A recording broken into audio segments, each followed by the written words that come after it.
And welcome to the February membership meeting of the Cuyahoga County Progressive Caucus. This month's meeting title is Issues Updates. We will update a few local issues at the beginning of the meeting, and then we'll get to the majority of the meeting. The issue, I'm sure, is number one on everyone's mind, and that is Trump and how do we mount a resistance. I'm the political director of the organization. And before we move on, I want to introduce Deb Klein. You already heard her talk for a little bit. She's our tech person tonight and also one of our speakers. Deb is going to explain the tech stuff now. Okay, everybody is muted. When we get to question and answers and discussion, we ask that you, if you don't want to raise your hand to speak, you can actually put questions in the chat and I will read those. Please use the raise hand feature down at the bottom because it puts you up in a queue. It's down in your menu on the bottom. It says raise hand. So, but otherwise you're going to be muted. Everybody is muted. So I got a couple of raise your hand ifs to start with. And so either do this, or if you know how to use the icons at the bottom, put your hand up, next to your photo. Raise your hand if this is your first Progressive Caucus meeting and you are a new member.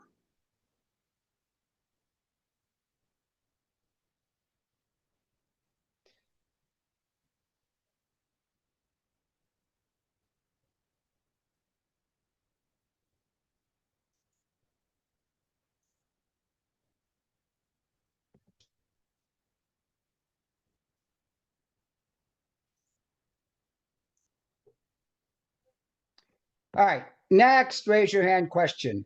Raise your hand if you were at the Resistance Fair at Cleveland Heights High School on Saturday, February 8th.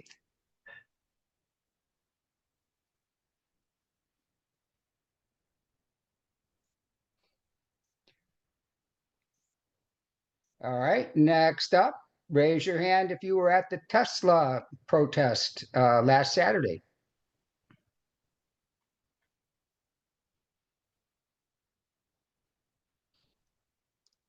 And finally, raise your hand if you were at the Not My President's Day protest at Market Square on Monday.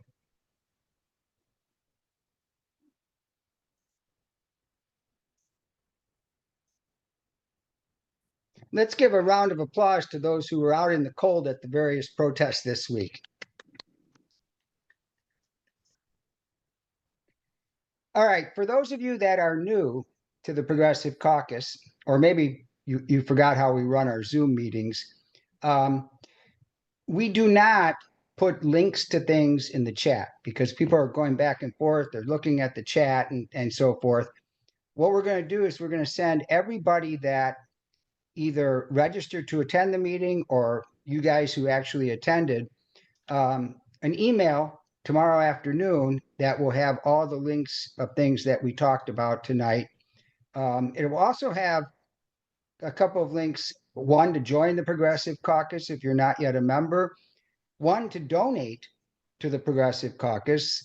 We are all volunteer funded, all volunteer staffed, and we appreciate small contributions from you guys so that we can stay in business. And then the other link we're going to send you is a video of this meeting. Like I said, we record all of our meetings on our YouTube channel and then we get it out. We've actually found that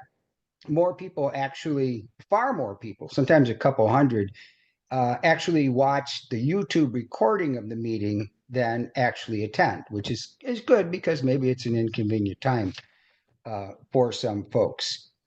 So I want to start off with a few local issues and introduce our first speaker. Spencer Wells is the director of CLASH, Cleveland-led Advocates for Safe Housing. And they've been around. Spencer, when did it, like 17, 18, that CLASH? Steve, you remember we had a meeting at the Hotspot Cafe down on 14th and Carnegie, and created CLASH at the table in the restaurant in That's what I don't remember. October of 2018. 2018. Okay. Anybody know the punk rock band Clash from the 70s and 80s? Okay, Clash got its name because when we were deciding the name, Spencer remembers this. It just so happened that I was listening to a Clash CD on the way to the meeting. And so that popped into my head. Spencer, tell us what's going on with the effort to make Cleveland housing lead safe. Bad news. So the Lead Safe Certificate program was passed by City Council back in 2019 after Flash was formed and had a citizen initiative campaign to get on the ballot. We never got on the ballot, had a lot of roadblocks to that, but council saw the inevitable and they enacted pretty much all that we had been proposing with a really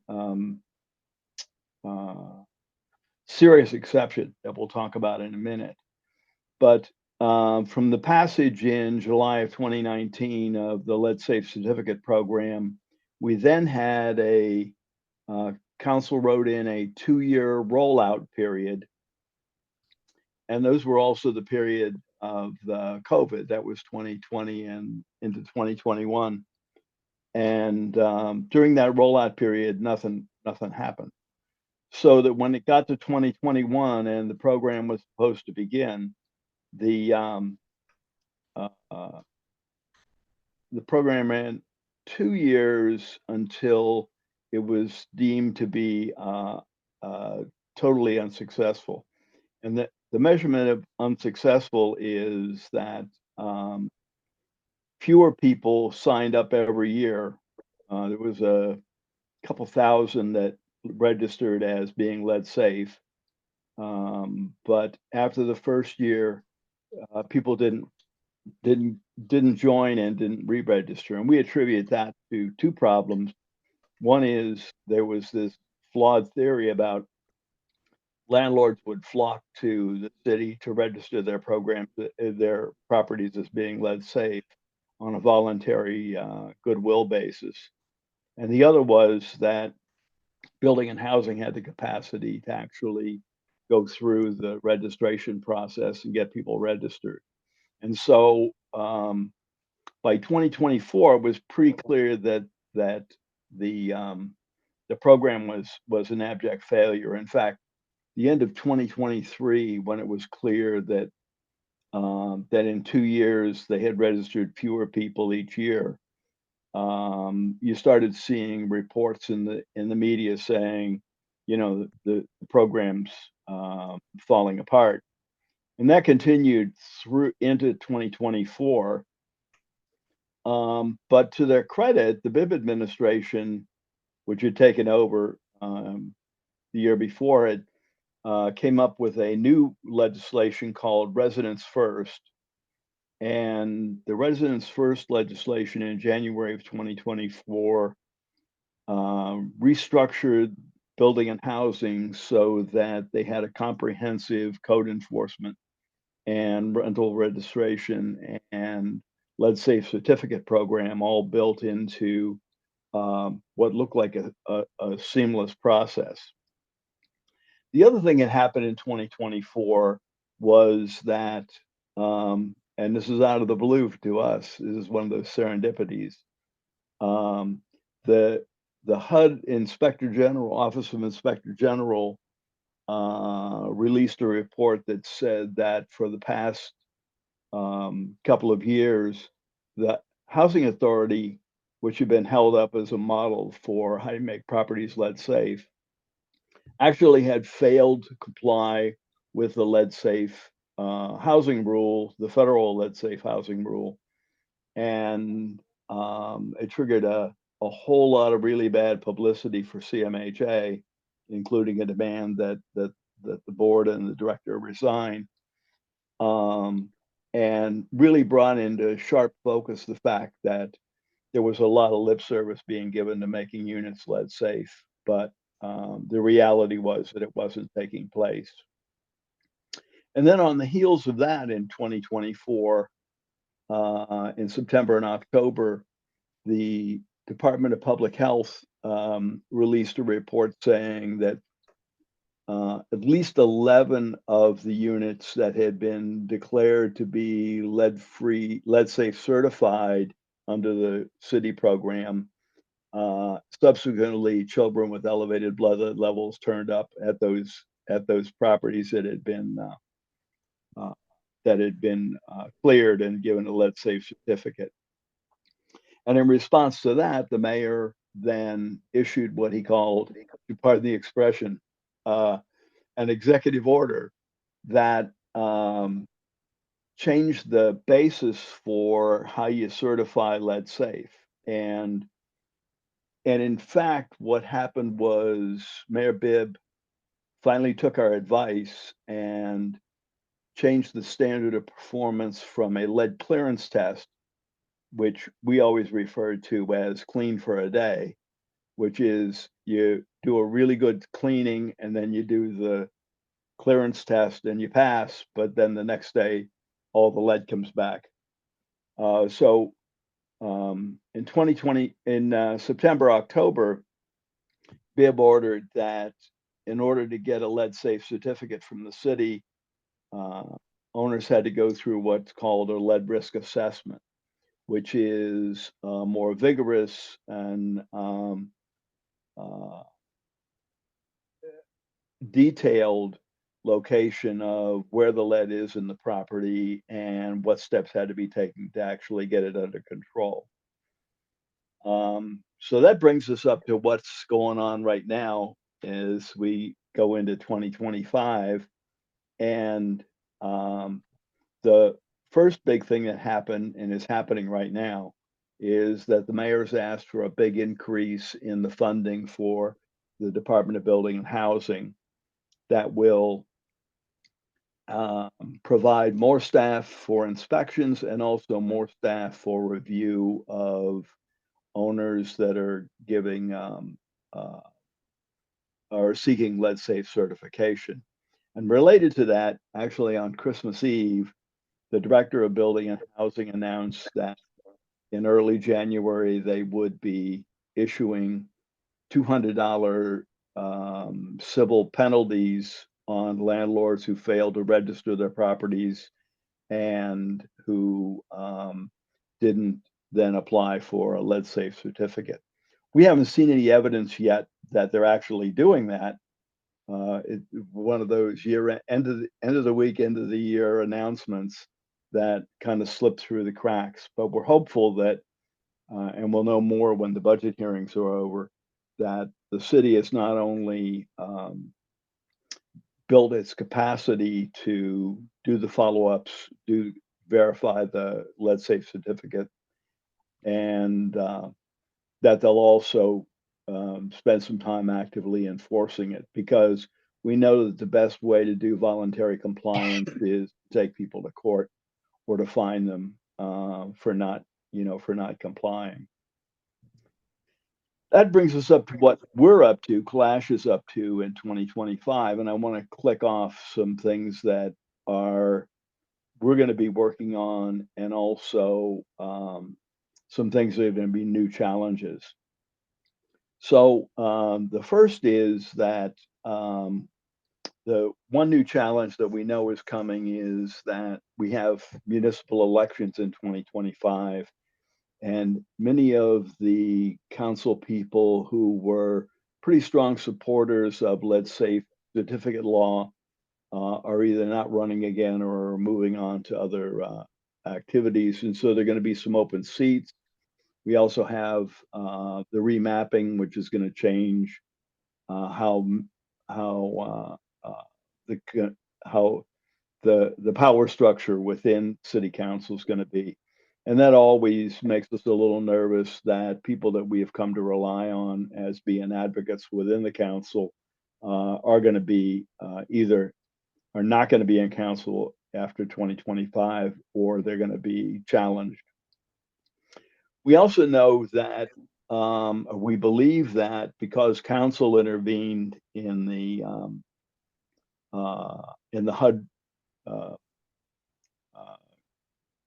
charges against CMHA, council intervened and invited us to sit down with CMHA and begin to work out a plan to resolve their deficiencies. And we think that if we can keep that active this coming year, there will be a pretty clear sign that we can do large amounts of child testing, unit testing, and resident awareness, so that the plausibility of doing a lead safety program will be bolstered up. So even though City of Cleveland's program will just be kind of in a restart mode in 2025, we think we'll see really dramatic improvements at CMHA that'll lay the foundation for the city program to get more successful. And we're also working on efforts to get more child lead testing done. One of the things we know for sure is that only about 60% of the children that are at risk in Cleveland are getting tested for lead poisoning. And while that's a secondary prevention, it's still really important to get to those families early and begin to address children's health needs, as well as use them to guide to where we need to be doing more home testing. So question is, how does this relate to CCPC? So CCPC is one of the organizational members of Clash, has been from the beginning, as Steve recalls from the Hotspot Cafe. One of the things that we're looking to CCPC to do to help us get moving is to endorse mayoral and council candidates who take a pledge to support lead safe certificate program going forward. And in support of that, Clash is also going to be doing interviews and briefings with people that are not familiar with the lead safe certificate program or lead in general. We're going to be doing briefings with them beginning in March, April, May, so that they, when they're out on the hustings, they get questions about lead, they won't sound as stupid as they may have if they hadn't had a briefing. We have up on our website sort of an outline of what that briefing looks like, and we're going to be doing that. And I think that Steve can correct me on this.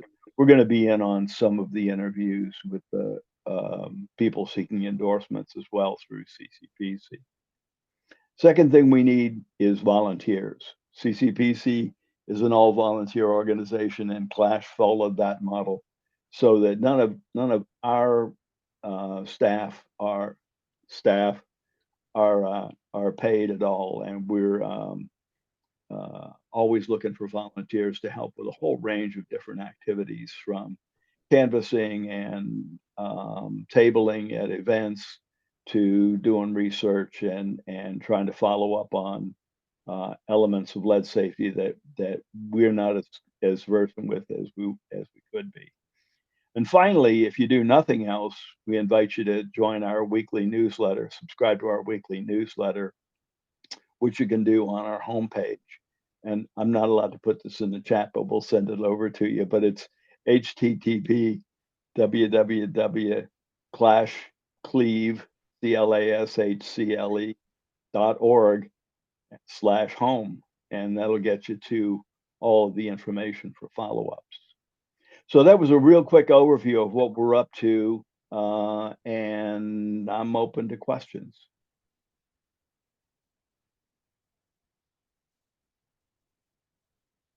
Anybody have any questions? You can raise your hand or put it in the chat.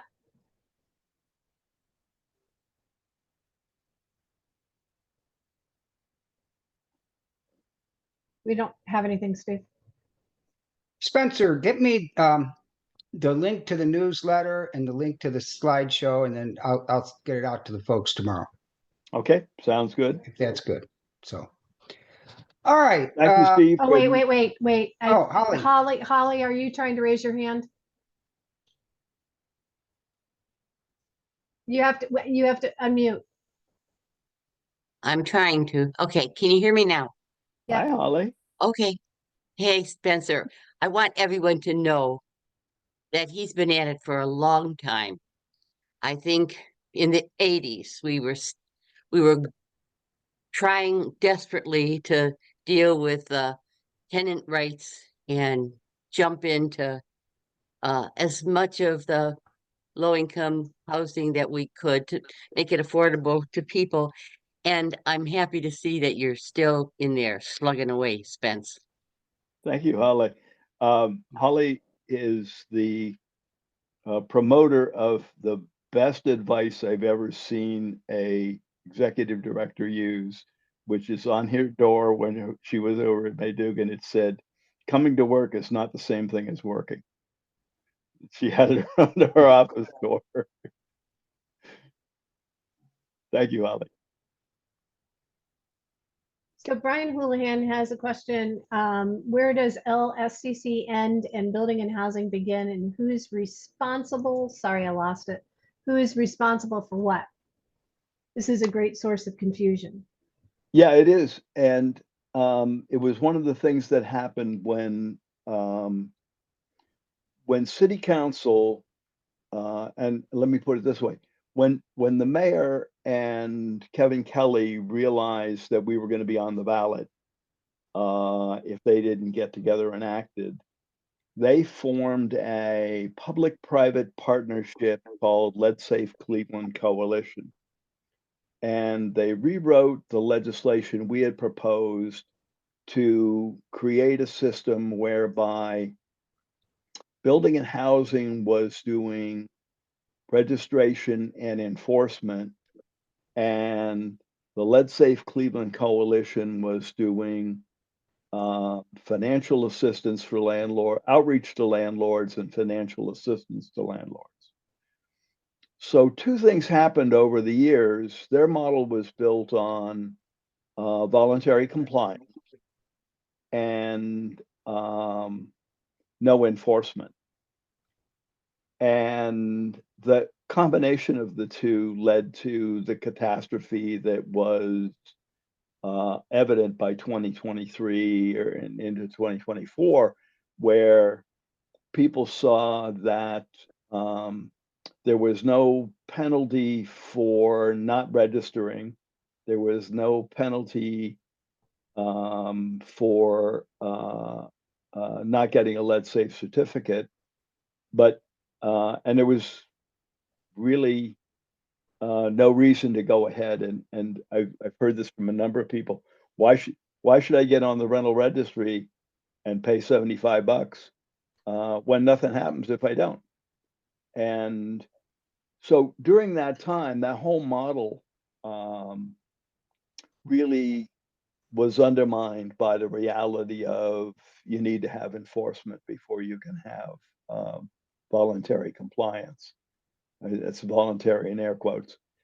So LSCC has, let me back up a second. So when Bibb took over as mayor, he went and sat down with the Lead Safe Cleveland Coalition, which is in the law as being the private partner of this building and housing. And he said to them, "How you doing?" And they said, "Oh, we're not doing so good, but we've got a plan." Then the plan, this is from 22 to 24, just didn't work. I mean, it just failed completely.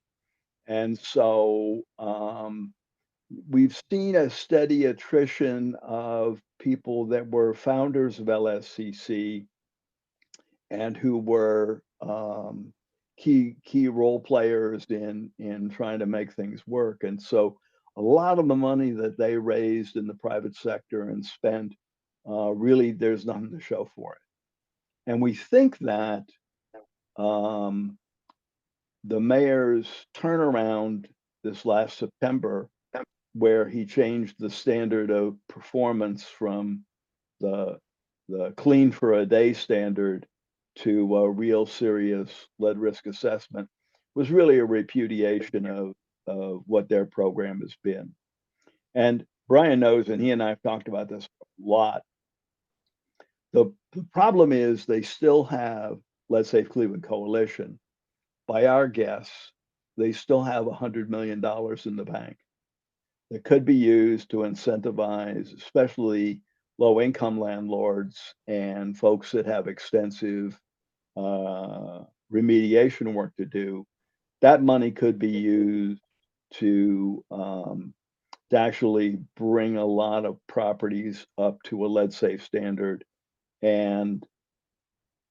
but without building and housing doing enforcement to bring those people to the table, that's going to continue to be a barrier to getting over and really beginning to make the system work. So I think that one of the big challenges in 2025 and probably more likely into 26 is going to be figuring out how to liberate those resources from, let's say, Cleveland Coalition and put them to work doing the follow-ups, doing the lead remediation for property owners who need to come into compliance. But it's going to be a delicate a delicate process because those were all private dollars that really are not under control of the city. So we have another question. Does Cleveland's, and this comes from Gail Larson, does Cleveland's lead safe legislation recognize a 20-year lead safe certificate? Gail, yes, it does.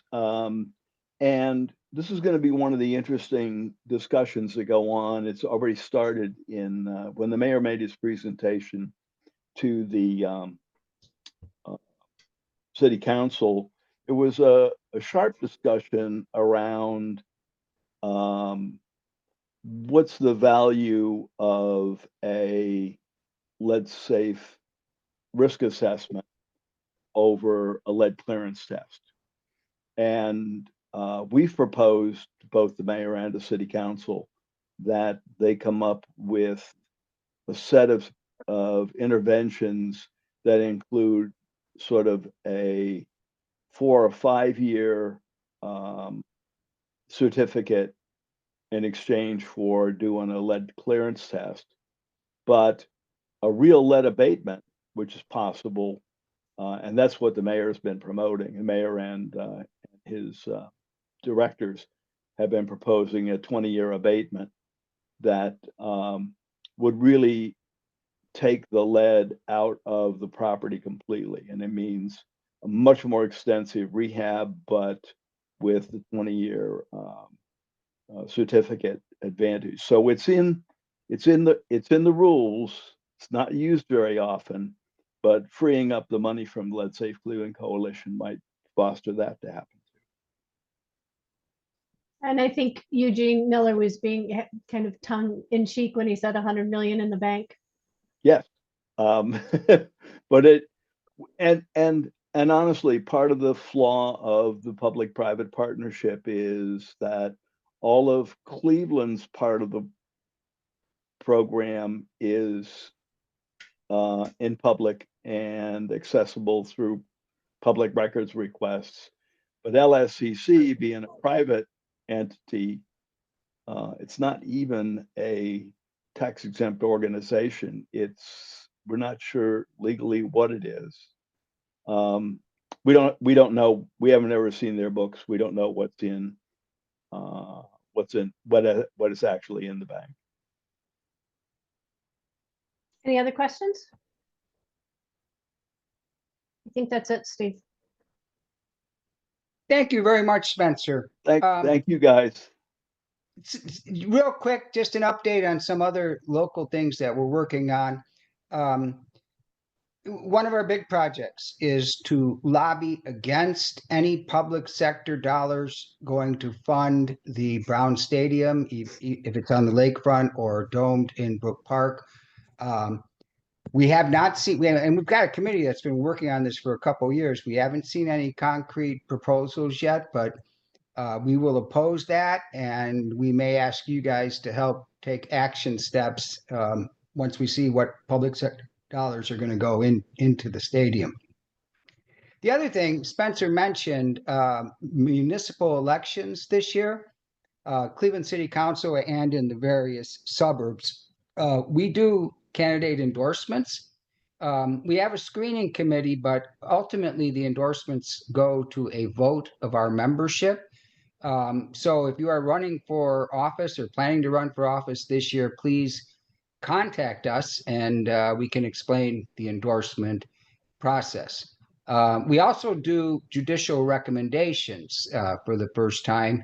And that is mainly Cleveland Municipal Court this year, but then next year we'll be doing Court of Common Pleas.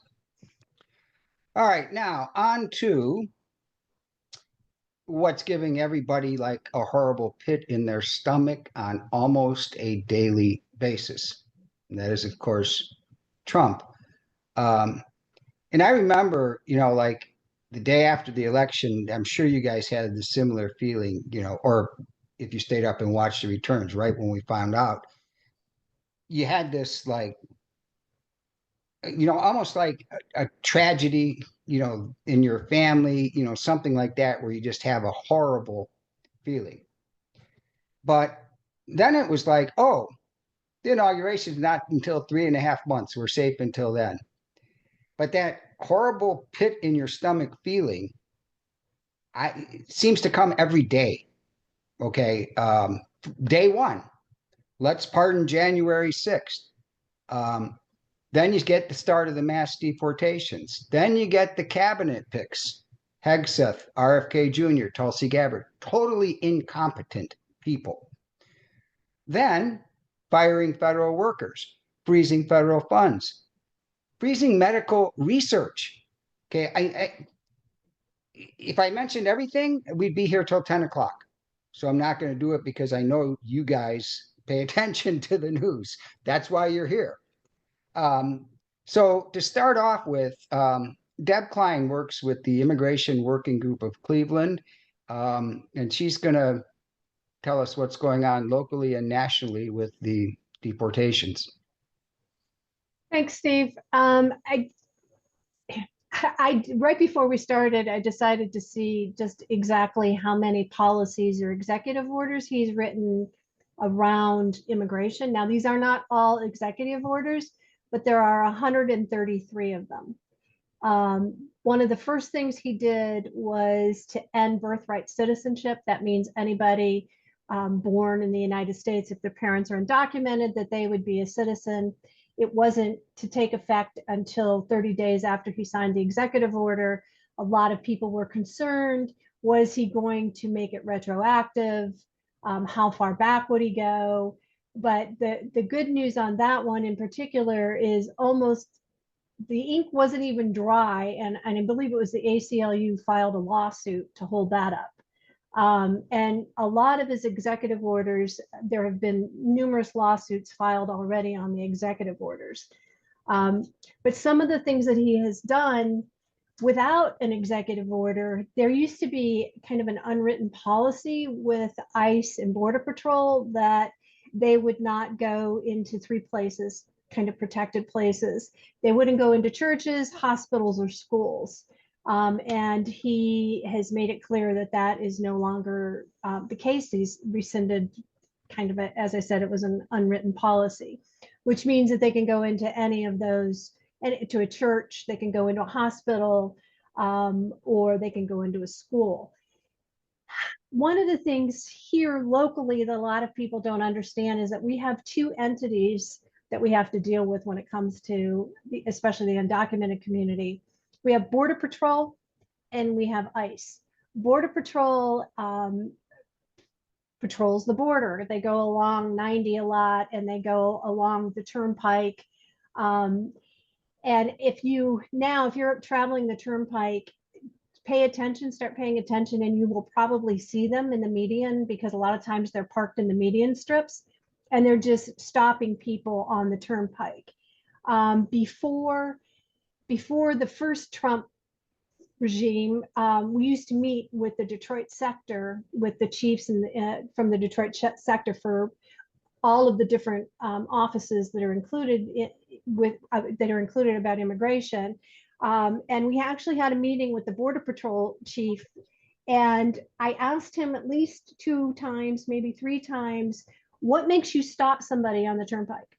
because they're not doing radar, they're not looking for speeders, they're just there watching people go by. And he kept circling around and wouldn't answer me directly. So I just finally just looked at him and said, so tell me, would you stop me on the turnpike? And he said no. So that tells you that he said the racial profiling without really saying it. So a lot of what I have been telling folks is to stay off the turnpike. That in one of the bad things about Border Patrol and ICE, the other group, as I said, is ICE, and they usually show up with vests on that say police on the back with ICE underneath. The Border Patrol, they usually have on green uniforms so that you can tell them a little bit easier than you can ICE officers. But I will tell you, after doing this work for many years, I can almost spot them without even really knowing if they're ICE. They just kind of all look alike. And all the time I've been doing this work, I've never once seen a female ICE officer. So I always refer to them as the guys, because that's all I've ever seen or dealt with here. So we have Border Patrol and ICE that we have to deal with. So a lot of what we have been doing is trying to get people, calming people down a lot, because now anytime someone sees, like, we've had a lot of DEA and ATF actions in my own neighborhood, in my own ward here in Cleveland. And so everybody right away thinks it's ICE. So a lot of what we've been doing is just calming folks down and then doing the investigations to see whether or not it's an actual ICE action. And I'm sure you all know by now that there was one in Cleveland Heights, and there were 6 people taken from Cilantro Taqueria. They were taken to the Geauga jail. Haven't heard lately what the status is on the 6 people.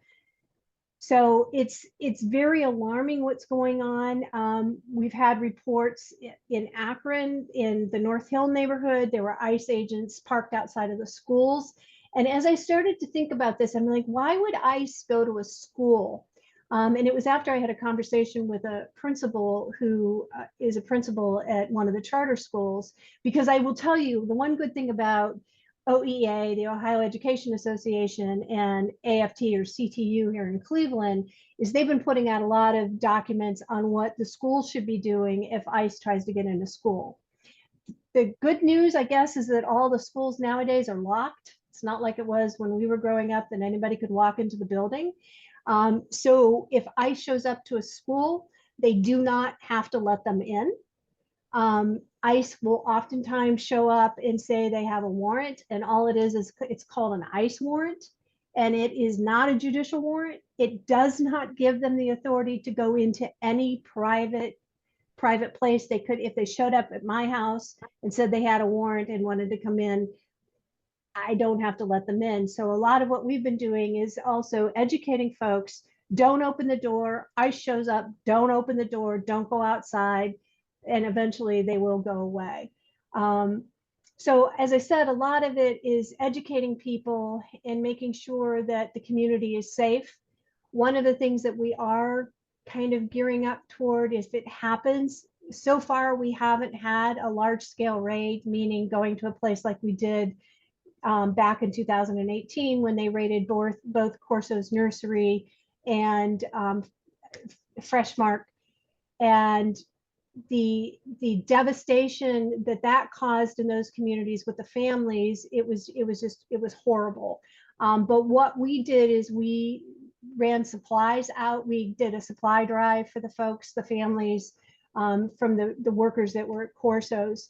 So please be on the lookout for anything like that. If something happens, that we're going to be asking for folks. We're probably going to ask folks to just do Visa gift cards, because it's much easier for the families if we can just hand them a Visa gift card versus doing different supplies. But please stay tuned. I know all of you are now part of CCPC, and Steve will put it out if we need help in anything. A couple of other things. I know that there are a lot of well-meaning people that think it's really good that we should go into the cities and have them declared sanctuary cities. which is not a good idea because what that does is it just puts a big target on the city for several reasons. One of them is the funding, and the other thing is that's a place where ICE is going to go, because they know that there are probably people in that area, and it puts a larger target on that city. So a lot of what we've been doing has just been talking behind the scenes to different cities to make sure that they won't cooperate with ICE. And that's a lot of the work that we've been doing. And I kind of started on it, and I forgot to say this. When I was thinking about the schools, why would ICE show up at the schools? And I was talking to a principal at the charter school, because she says, well, I won't let them in, but then I'll take the kids that they're there for out the door, out the back door. And I said, no, you don't want to do that. Don't take anybody out the doors, because the second somebody walks outside and they're not in that safe locked up building, then ICE can get them. But then I really was thinking, why would they do that? Why would they go to a school to get those kids? And I think maybe they're doing it because they're hoping that the school administration will call the parents and say, hey, ICE is here, they want to get your kids, so that the parents will go to the school, and then ICE can end up getting the parents. So I'm not a conspiracy theorist, but dealing with these people for as long as I have been, I wouldn't put it past them that that's actually what they're doing, with the hopes that the parents would come to the school to get the kids, and then they would get the parents. So again, a lot of what we've been doing is getting people prepared, educating people. Workplaces, if it's a public or a private workplace, you do not have to let ICE in. That's just the number one thing that we always want to make sure that people understand is ICE does not have the authority to go into any private space, and they never show up with a judicial warrant. But they will come with their wonderful little ICE warrant. It'll say ICE warrant on the top, usually shove it up on the window, because nobody's opening the doors, but it does not give them the authority to go in. So if nothing else, that's the one thing. If you work with or know anyone who is undocumented, just remember they do not have the authority to go into any private building or car. And I think that's probably enough for right now. I will say that another one of the bad things that just happened is Trump fired one of our better immigration judges, Tanya Niemer. She was one of the last ones that was appointed by Biden. And I'm saying Tanya Niemer because that she was one of our good ones, because she used to be an immigration attorney before she went to work at the court. And she just got fired on Friday. There were 20 other judges across the country that got fired. The one thing about the immigration court is it's an administrative court. Those judges are appointed by the attorney general and the administration. They're not elected. They're not part of the judiciary. So that's why he can fire them. I am thinking that he's probably going to end up firing all of the Biden and the Obama appointees. I hope that doesn't happen, but as I said, I get a little skeptical after doing this work for so long. So I will end it there. If anybody has any questions, if there's anything that you want to know about immigration. So Brian says, how do the elites expect their economy of exploited labor to continue if they are successful? Does ICE really have the manpower to deport millions of these people? Brian, I don't think they're thinking. And I know that a lot of migrant workers and documented workers work in the nurseries and farm labor. And let's face it, they work at jobs that most of us would never go into. So it's like they've lost all logic, and they don't understand what it could do to the economy. $95 billion is put into Social Security last year by undocumented workers, put into Social Security that they'll never take out. So $95 billion. And that's because they are working, but they're paying into Social Security, but they'll never get it out.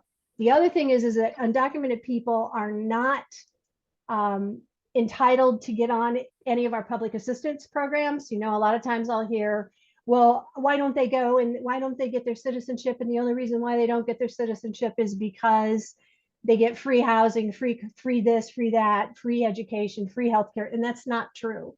And the reason why someone who is undocumented doesn't go to get citizenship or a green card is because they can't. They're not allowed to. In order to go through that process, they'd have to go back to wherever they came from and wait 5 or 6 years and hope that they could start the process then. Nothing is ever easy when it comes to immigration. And do they have the manpower? The other thing, Brian, they're doing in a lot of cities and a lot of places is they have something called 287G agreements, which means that the local police will cooperate with ICE. They almost become like ICE agents themselves.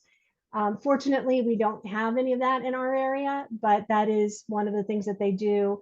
They're also talking about they're going to bring in the IRS agents. They're going to bring in all of these other agents to start helping with deportations. So I don't know what they're going to end up doing. The other thing is where are they going to house everyone? We all know that they're sending people to Guantanamo. There's another place out in Colorado. In the state of Ohio, we have 2 detention facilities, and that's the Geauga Jail and the Seneca Jail. And we also have Butler County Jail, where the sheriff down there lost the contract with ICE. And I call him Joe Arpaio Jr. because he's just as bad as Joe Arpaio was. And he is ready and he says he has 200 beds available and he wants his contract back with ICE. And I also wouldn't be surprised if the Portage County Sheriff ended up doing that. I'm sure you all heard all the stories about how bad that Portage County Sheriff is. So, and do you think of protests in front of Geauga? They're already doing protests in front of Geauga Jail. Steve, what I'm going to do is maybe I can just have people put my email in the follow-up, so people can email me directly. But yes, they are doing protests out at the Geauga County Jail. There was one, I believe, a week ago. So you can get plugged in if you're interested in doing that. And any of the protests, we'll get that information out to you when we see it. Our group, I do talk with other groups. So yes, Holly, I'm more than willing to come out. I've been going out to a lot of the Democratic clubs talking about the myths, as I said, the myths versus the facts with immigration. And I am in my day job when I'm not volunteering with CCPC, I am the director of Cleveland Jobs with Justice, and one of our campaigns is the Immigration Working Group. So yes, if you have someplace that you'd like someone to come out and speak, just let me know.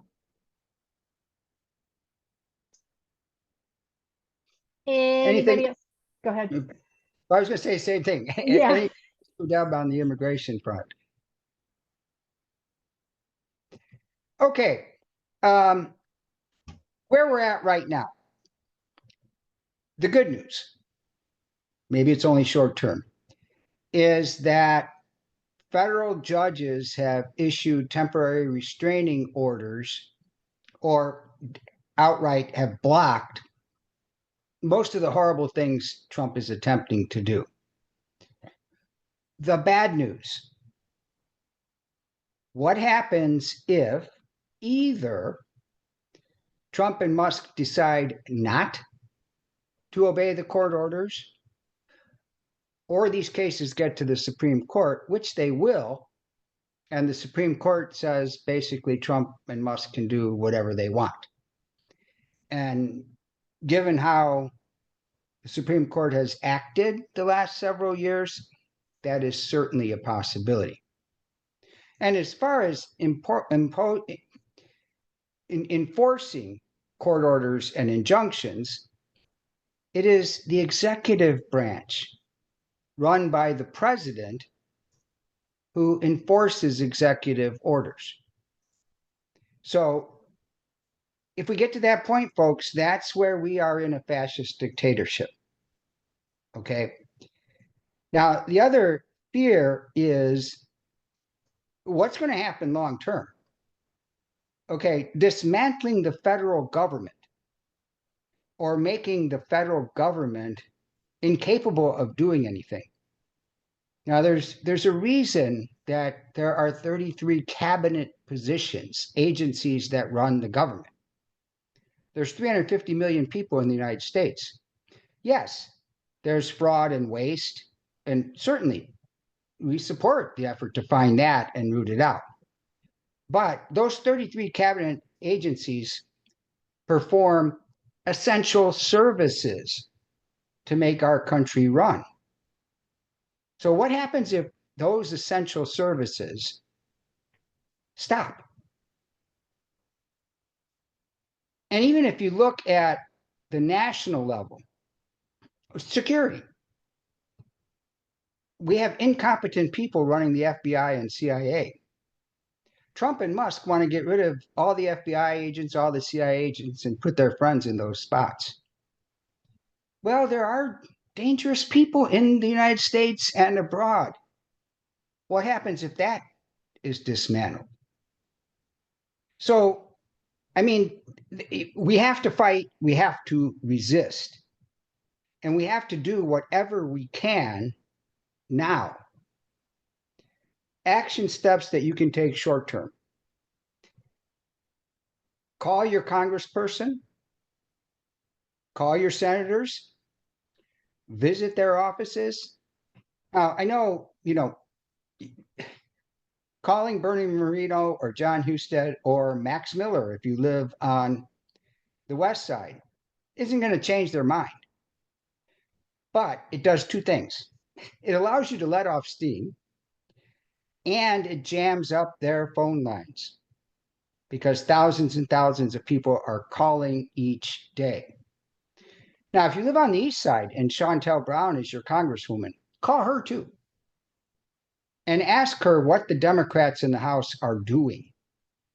Because to be honest, we're hearing crickets from the Democrats. Now, they may not legislatively be able to stop them, but they have to be shouting in the streets just like we, the citizens, are doing right now. Speaking of Shontel, if you live in Congressional District 11, try to make it to her town hall tomorrow night and ask her, what are Democrats doing in the House doing? Okay, what can we do? Okay, so it's not just the bad guys that you want to contact. We know Chantel's not with Trump, okay? So do those day to day. And one of the links that we're going to send you is to join the Indivisible movement. Now, there are various Indivisible chapters springing up. Some were around in 17, they've been dormant, they're coming back again. NEO Indivisible seems to be the biggest one that's springing up. Join those Indivisible groups. And if there's a local chapter in your community, join that. Better yet, you also in our newsletter see join the Cuyahoga County Democratic Party Dem Club. Join your local Dem Club and get them active. Okay? The people who come to Dem Club meetings, maybe there's 20, 25 in a small community, but they're activists. And they're active to the extent that they will make an effort to go to the Dem Club.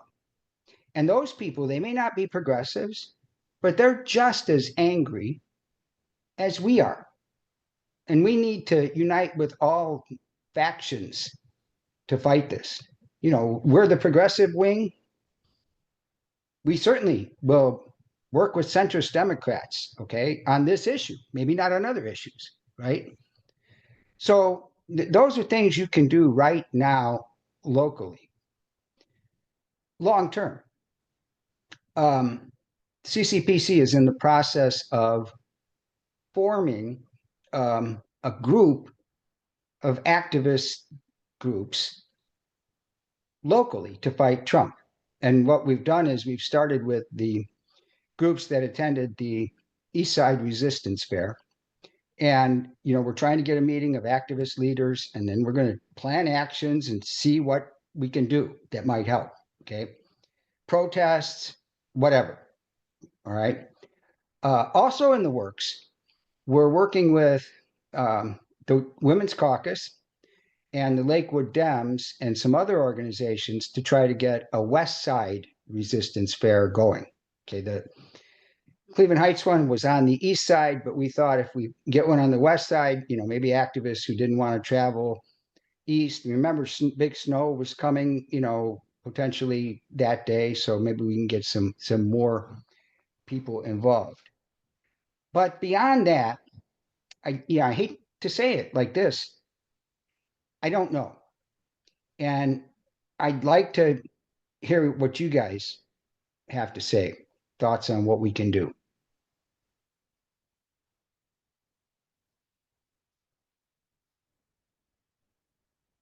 Holly's first. You have to unmute. Okay. Okay.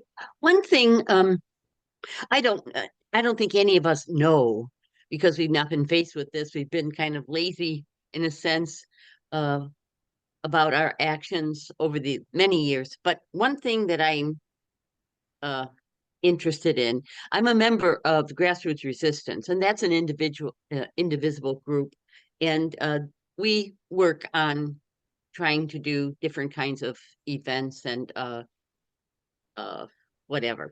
But we had this last President's Day rally, and you mentioned it, I think, Steve, that took place at Market Square. Well, I wanted to be in Lakewood. There wasn't anything scheduled for Lakewood, so a couple of us just went down to City Hall and we put it on Facebook that we were going to do it. Anyone want to do it? Come. Well, doggone it, if there weren't 15, 20 people. And we all had signs, and we had a couple of plants, um, one or two cars that would drive by and beep a bunch of times, which triggered a lot of other cars to beep a lot of times. But what it did was it we witnessed to people that didn't go down to 25th Street. And I think that maybe we could think about our own neighborhood. Can we do something in Rock? There was nothing in Rocky River or Fairview Park or, whatever. We kind of waited for some big thing to be in Cleveland. And so it was on West 25th and Lorraine. But maybe we ought to think about going everywhere, or seeing who can just, even if it's a handful of people that have some placards and say, honk, um, if you love democracy, honk. Well, that's what happened. And it was kind of charming. We were all surprised. And there's no reason why I can't, or a few of us can't, protest once a month at the Lakewood Civic Center, the city center, to call attention to the public and to give the public that see us an in. Like, yeah, people were sticking their arms out the car doors, like pumping their arms, like yes, yes, and beeping back. And so anyway, maybe that's a way, if the people won't come to the rallies or to the meetings, maybe we go to them. No, and that's an excellent point. Holly, you mentioned Lakewood. Do you go to Action Together Lakewood's meetings? That's another No, I resistance. don't. No, You know I of don't. them? I do. Um, Okay. I think I can't remember who the woman is in charge. I know Well, Kara. it's your councilwoman, Sarah Keppel. Okay, okay. Well, she's a member of GER, and so I see her from that. But anyway, no, there's too many meetings to go to. I can't. I didn't go to it. You're right, and I get that. Okay. Um, your idea is great. Getting them organized everywhere is difficult though, because like we may not have somebody who wants to organize it in Rocky River or Westlake or Pepper Pike or Euclid, so the best way to approach it is local groups will spring up organically. And when I say local groups, like your group in Lakewood, okay, we're a local group, but we're countywide, right? So we're kind of macro. If you plan on doing that once a month, all right, get that information to me and we'll get it out to our people. Like the ideal is where local indivisibles, like Strongsville has an indivisible group. It's just Strongsville. Okay. the ideal is any of these local groups, we promote their events. Like if we organize something big, we don't expect everybody to come to it. It's like that Market Square thing. Okay, we put that together with the Women's Caucus and a couple of other groups. And it's like, if you can make it, come. Okay. And so, yeah, that small, big, whatever. Ryan. I don't wait, Steve. I just want because we keep talking about Market Square. There was actually another protest at the same time down at City Hall in Cleveland. So it wasn't just the Market Square one, but there's a new movement that has just popped up that I just learned about. It's called 50-51, 50 protests, 50 states, one movement. And the website is 5050.1. And it has other movements that are going on and other activist organizations that belong to this as well. So I think what they're trying to do is have a centralized location so that everybody could go to find out where the protests are happening. And Steve, I'll give that to you. Well, yeah, and in the first Trump term, we played the role of that centralized location, but we are not necessarily the planners of every event. We are the promoters of all events, if that makes sense. Ryan, go ahead. Hey, everyone. Steve, I was thinking this, we kind of asked about things to do on the last call. So I've been mulling that over. And where I've landed, I think, is, we're in the unique position in Ohio where we can have citizen-led amendments. I think there's enough engagement at this point, enough people that want to get involved, that this would probably be a great time to start that process and trying to get some things on the ballot that are guaranteeing rights in Ohio. I don't have any specific items to start with, I'd say, but I think a lot of people want to get involved. To Holly's point, we would need to go to where the people are. Getting signatures out on the street is a great way to talk to people, get some engagement.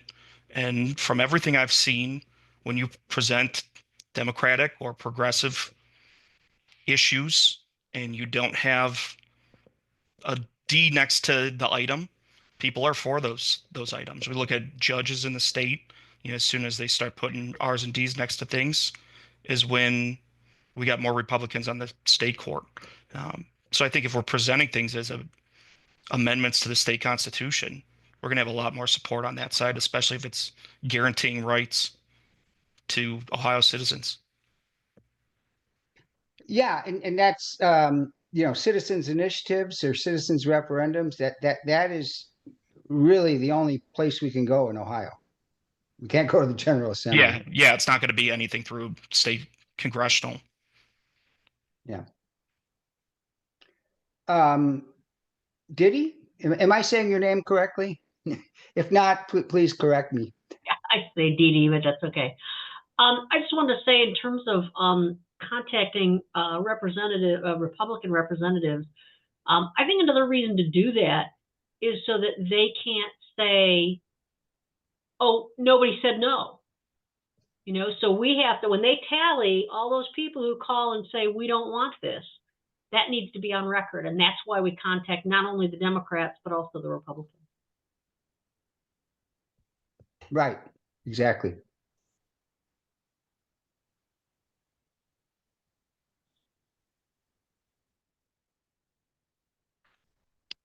Anything else?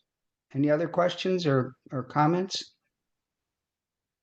And like I said, folks, I wish and I think you guys wish too, that I could go through, all right, here's all we have to do and we'll be rid of Trump.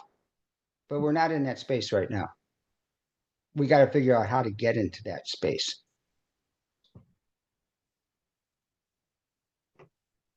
Do you see any questions in the chat, Deb? No more questions. Wait.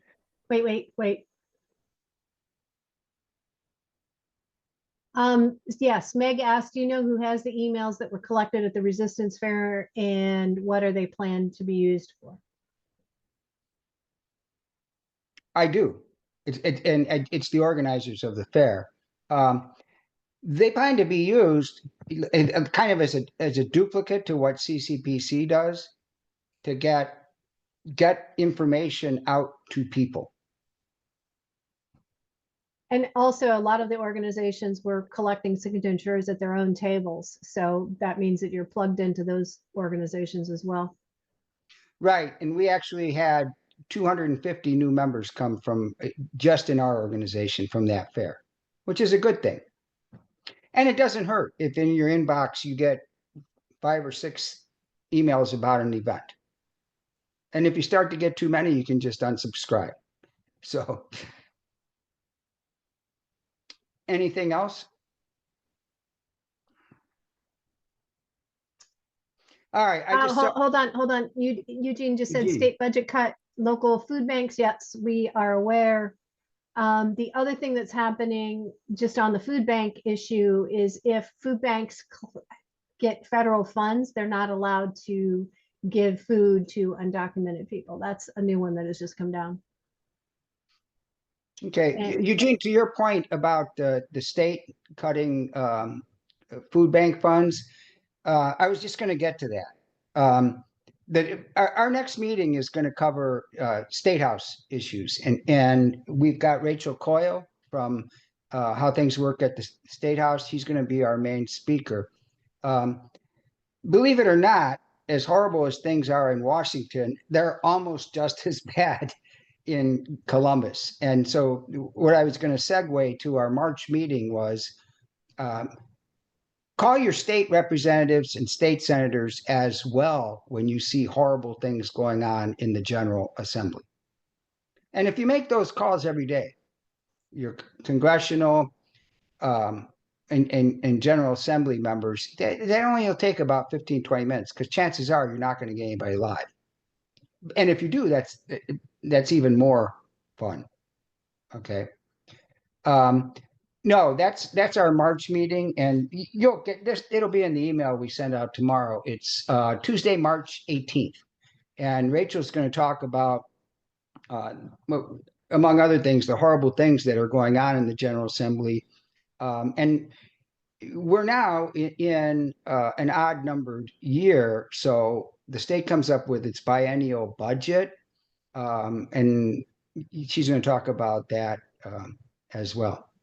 And by the way, just a note on that, yes, they are going to cut funding for food banks, but they are going to increase funding for vouchers by $500 million. Okay, that's how our General Assembly operates.